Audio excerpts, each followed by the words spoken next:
Hello everyone, how are you? I welcome you all to Bonafide Hope Station, your motivational speaking station that you always find inspiration, motivation, and upliftment every day of your life. And the channel that will always be there for you today, tomorrow, and forever to ensure that you are in a safe uh, residence or in a safe community. So today we want to continue from where we left on episode 1. On episode 1, we actually mentioned the first 7 types of abuse. That is what we actually mentioned, and we listed them. We even explored them as we looked into what they mean when it comes to defining them, their examples, their effects on the perpetrator, their effects on the victim, and their effects on the community. So today we want to continue from number 8 up to the 10th type of abuse, so that wherever you are in this world, you will be able to understand and you will be able to know certain types of things that you consider ordinary every day. So here with me today, I'm going to start from where we left and I'm going to continue. So I shall continue from number 8, which I mentioned that it is called institutional abuse. And after we do that, after we reach the 10th type of abuse, we shall also have a look at the ways to address each and every type of abuse when we encounter them. That we shall be having a look at. And after that, we shall also have a look at what the Bible actually say pertaining to each and every type of abuse. So after that, I'm sure we will be home and dry with this topic of abuse. I'm sure we will be done and we will be looking forward to getting into the next topic. I'm not yet aware of which topic I'm going to explore, but after I'm done with these aspects which I have just mentioned, I'm sure we will progress to the next topic. So today, on number 8, the 8th type of abuse, this is institutional abuse. So just as usual, dear brothers and sisters, I shall mention the definition of institutional abuse, the examples of institutional abuse, the effects of institutional abuse on the victim, the effects of institutional abuse on the perpetrator, and the effects of institutional abuse on the community. That is what we shall be having a look at on the 3 last types of abuse. And as we go further, you shall see that some of the things that you see every day and considering them too ordinary are not ordinary but are serious things that need serious attention, and they are serious things that needs you to address them with all your efforts such that you avoid them having you yourself being part of their own attributes. So number 8, it is institutional abuse. What is it that we call institutional abuse? This is a type of abuse that takes place in an institution such as common working places like companies, industries, schools, or even churches. That is what we call institutional abuse. And in nowadays, this is one of the most trending types of abuse, but what happens is maybe many of you are not yet realizing that it is a type of abuse. But as we go further with this video, as we unfold what exactly makes it up, you shall see that some of the things you see every day must not be taken as ordinary things, but must be taken as some things that you must put much attention and much efforts towards them so as to address them and so as to avoid future consequences after they occur. So as we just have defined institutional abuse, we want to have a look at its examples. That is what we want to have a look at first. So we shall mention types or circumstances where institutional abuse is easily recognized and is easily seen taking place. So number 1, if you are working for someone, I want to give you these tips so that you see from today onwards. If you are working for someone, let's say you are employed in a certain institution or a company, that you do certain works and that makes you get rewarded after a certain agreed time. And if you see that, first, before we go any further, if you see that what you have agreed upon on your contracts is being breached and is not being taken into consideration as you do your works, just know that you are being abused institutionally. So number one, poor salaries. I know that many of you are working in many companies, but I want you to see the type of salary that you are being given. Yes, I know that no type of salary can be deemed enough for someone to actually cope with whatever they want in life. But poor salaries is actually a type of institutional abuse. Some of you who run companies and businesses are doing this intentionally, and some of you are doing this unknowingly. But today I have come up to bring you the light so that you get to see what you do every day and what comes after that as a result. So poor salaries, you find that some people work so hard and some people are given tough jobs to do. But as they are given tough jobs to do, you see that the kind of money they are given in return, some of the money or some of the types of salaries or some of the amounts of salaries that they are given are not even the exact salaries which they agreed upon. So, dear company runners, if you know that you are doing this to other people, please, I beg you to stop. I plead with you to stop. I plead with you in the name of whatever that you believe in. Please stop. Please work on what you agreed upon and make sure before you do anything that is bad or anything that you don't know its value towards others, consider yourself in that person's feet and consider yourself as someone who is being the one to be facing such things, and ask yourself if you were able to like them. So this is what happens. First of all, we have said poor salaries. Some of the salaries are not reasonable.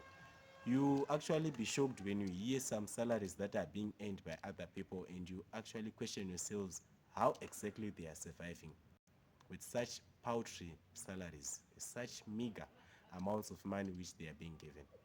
So please, I beg with you, if you know that you have the capability to adjust your workers' salaries, if you are a company runner or an industry runner, I beg with you to do that. If you know what is good and you know that you are able to do what is good, please do what is good. Number two, overworking, abnormal working hours. Some of us are working abnormal hours to a point where they are being unable to understand the exact type of job which they chose.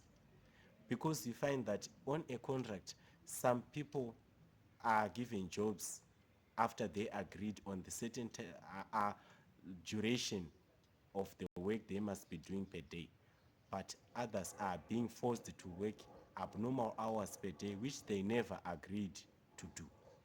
So please, if you are a boss, if you are a manager, just ask yourself, am I not institutionally abusing my workers? If you ask yourself that question, you have a decisive answer. And if you ask yourself about whatever we are going to teach each other here, and if you listen to this video, and if you see the kind of aspects that we shall mention, see yourself and see if you are not sitting in any one of them. Number three, harassment at work. Some of the bosses that we work for, some of the managers that are our own supervisors or that are our own leaders are too aggressive at work. Yes, I know that at work there are certain conditions or there are certain situations that makes our leaders aggressive, but please mind your temper as you lead others. Don't be too temperamental, don't be too belligerent, and don't be too aggressive towards others. Because ask yourself, if you were being the one treated in that way, would you have been in a position where you will be liking it? I doubt you won't be liking it. So, just to mention a few, ask yourself if you suit in any of these examples which I've just mentioned. So many of you are being institutionally abused, but they are not being able to recognize it, because when this situation occurs, it occurs at a position whereby the victim is inferior to the perpetrator, and it occurs in a situation whereby the perpetrator seeks total dominance over the victim. That is what we call abuse. So ask yourself, if you run businesses, if you run companies, and ask yourself that those who work for you, are they happy? I know that you are not able to satisfy everyone because no one is perfect, but I know that you all have capabilities to do what is good, and please do so. So now let us look at the effects of what institutional abuse really does to the victim. First of all, it includes physical harm, because as an example of institutional abuse, some leaders that lead us are not even caring. They don't even care on giving the workers what they should use during the times of work, for example, safety clothing, etc., etc.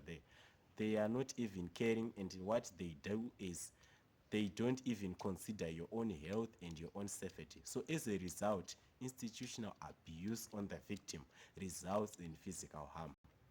Number one. Number two, it includes emotional trauma. It includes decreased sense of safety and security in institutions, and also lack of trust. Remember, upcoming generations also want to work in those institutions. So what you do determines what they actually feel towards those institutions in the near future as they grow, and as they pursue uh, working in your institutions. So what you do determines what others will feel towards what you lead. So this is what happens in institutional abuse towards the victim. If the victim is institutionally abused, you find that they even produce poor results of work. And as a result, you find that the same person abusing them will also be aggressive to them after producing poor results. But yet they are forgetting that they are the ones who actually made them do so. So ask yourself, as you lead companies and industries, what exactly you are doing. On the perpetrator, this actually brings about loss of employment, and potential legal consequences. So in whatever you do, keep in mind that, does this lead me to a smooth path, or does this lead me to a rough path? Because you should always walk on the rough path. You should always walk on the smooth path when you do what is good. But when you do what is bad, you always walk on the rough path. So please, let us not abuse each other when we work together or when we work for each other. Let us consider each other, because the Bible says that you treat every male as your own brother and every female as your own sister. So those who work for you are actually your brothers and your sisters. And please, I'm sure that you cannot say you love God when you don't love your brother. You cannot say you love God when you don't love your sister. That is what it means. So ask yourself whatever you do to others, and ask yourself if it is the right thing to do.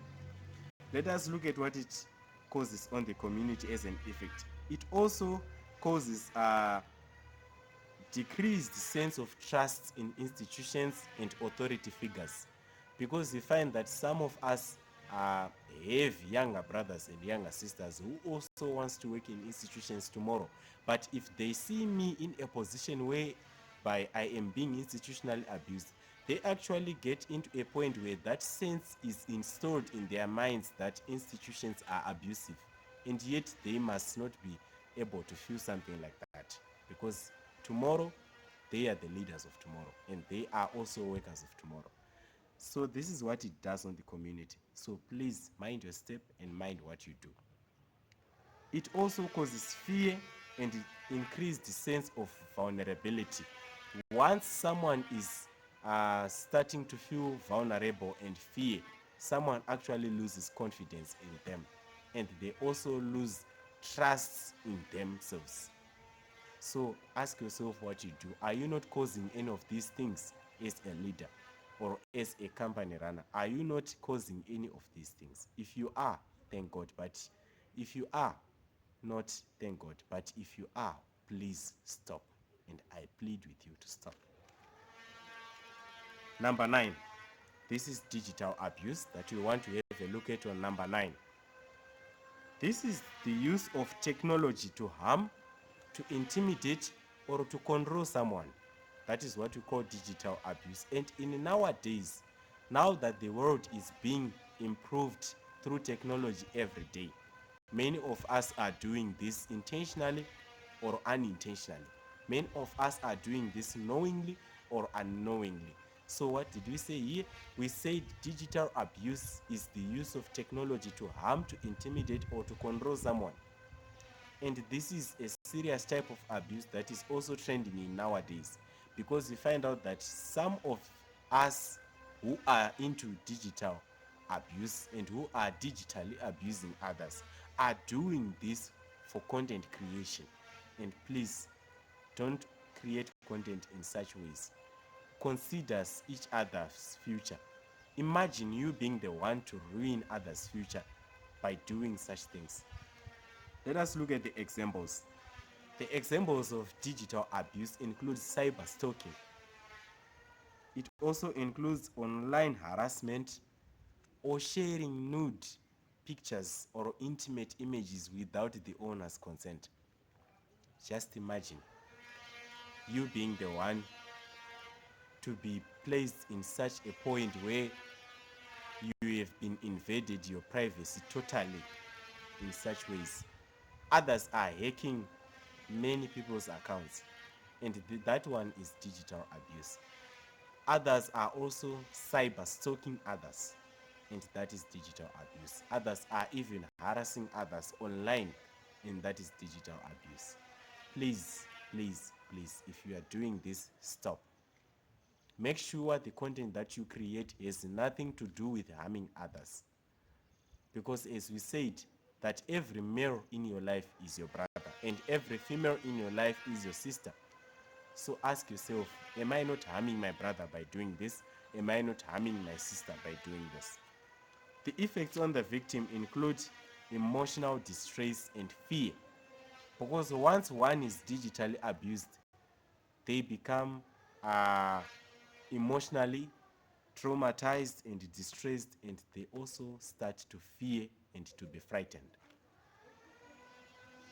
They get into depression, because once this starts to happen, imagine your nude images starts to go viral. Imagine what you feel after that. You feel depressed and you feel emotionally traumatized and distressed, because others start to think that they are not worthy to be part of this world. Others get mentally challenged to a point that they start thinking about taking away their own lives. So as a result, digital abuse to the victim causes or leads about a point where the victim thinks about suicide, taking away their own lives. So imagine you being the one to cause someone to take away their own lives. Will you have peace in life after you have done that? I doubt. I doubt. Please don't abuse others. Make sure what you do is not a threat to someone's life. Make sure what you do gives an indelible mark on someone's life and not a bad mark on someone's life. On the perpetrator, it causes shame, remorse, emotional guilt, strained relationships with others, etc. So imagine you being the one to ruin others' lives by using technology. Technology came in our lives as a way to make our lives easier and not as a way to make our lives a living hell. Please, if you know that you are being abused in any way that we have mentioned from the starting of this topic, don't hesitate to talk to us. Contact us on the numbers that we have given you, and contact us on the number that we have displayed on this screen. We will assist you with all the possible ways that we can and all the possible advices that we can. Because it is not fair for you to live the life that you have never deserved, and it is not fair for you to live the life that you have never wished for. So please, if you know that you are abusing others in any of the ways that we have mentioned earlier, or in the first video, please stop. And if you know that you are being abused in any of the ways that we have mentioned in this video, please don't hesitate to talk, because restoration, healing, recovery, and upliftment starts after you talk. And that is why you are not alone in the journey of life. We are together. You are not even alone. So that is the reason why others get to a point where they take away their own lives, because they think they take it as a secret and they keep it in their hearts without even disclosing it to anyone, even the closest person to them. Never keep something that is harmful to you as a secret. If you don't have anyone to talk to, I have said it even in the first video, I'm just there for you, and my numbers are there for you. You can just say hi there, and you can just send your problem there. Any problem that you feel that you need someone to talk to, and I'm really available for you. So number 10, what is it that we want to have a look at here? This is a serious type of abuse that is also trending in almost every country in this world. What is it that we want to have a look at? We want to have a look at drug abuse. But for today, I believe I should stop here. Why? Because drug abuse is a very long topic, and for data issues, I don't want to make this video too long for you, because many of you might not be able to access it or to see it fully if it becomes too long due to data issues or due to Wi-Fi issues. So I actually have to stop here, but I promise you that I'm going to continue from drug abuse, because it's a very long aspect, or it's a very long type of abuse that needs to be explored or to be unfolded as a topic on its own. So we shall have a look at drug abuse in the next video, and after that we shall have a look at the ways to address abuse in our communities and what exactly the Bible says about abuse. So thank you so much for viewing, thank you so much for liking, and thank you so much for subscribing. Please like, comment, and share to this channel. Like this channel, comment to this channel, and share the links of these videos that we post on this channel, so that everyone in the world gets assisted through these teachings that we give right here. But keep in mind that it is not because I know everything. No, no one knows everything. But it is because I was inspired to inspire you too. I was motivated to motivate you too. I was uplifted to uplift you too. And I'm always there for you. So thank you so much for viewing, and thank you so much for following us. Goodbye. I love you all, and have a good day. Take care.